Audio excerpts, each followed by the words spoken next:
اللہ نہ کرے اگر کبھی بچوں کو نظر بد لگ جائے اور آپ کو لگے کہ ہاں بچوں کو نظر لگی ہوئی ہے تو یہ وظیفہ آپ پڑھنا شروع کر دیں۔ سب سے پہلے تو سورۃ الکوثر پڑھیں اور سورۃ الکوثر پڑھ کر بچے کے سیدھے گال پر دم کر دیں۔ سورۃ الکوثر، بسم اللہ الرحمن الرحیم، انا اعطیناک الکوثر فصل لربک وانحر ان شانئک هو الابتر۔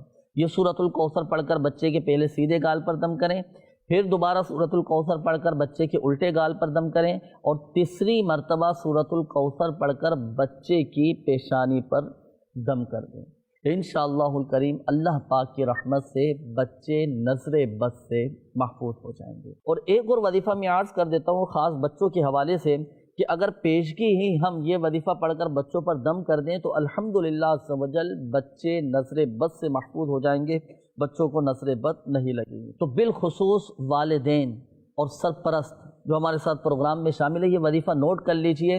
سورۃ الفلق اور سورۃ الناس قرآن پاک کی آخری دو سورتیں جنہیں معوذتین بھی کہا جاتا ہے، سورۃ الفلق اور سورۃ الناس، روزانہ کی بنیاد پر 3 مرتبہ سورۃ الفلق اور 3 مرتبہ سورۃ الناس یہ پڑھ کر اپنے بچوں پر دم کر دیا کریں۔ الحمدللہ عز و جل بچے نظر بد سے محفوظ ہو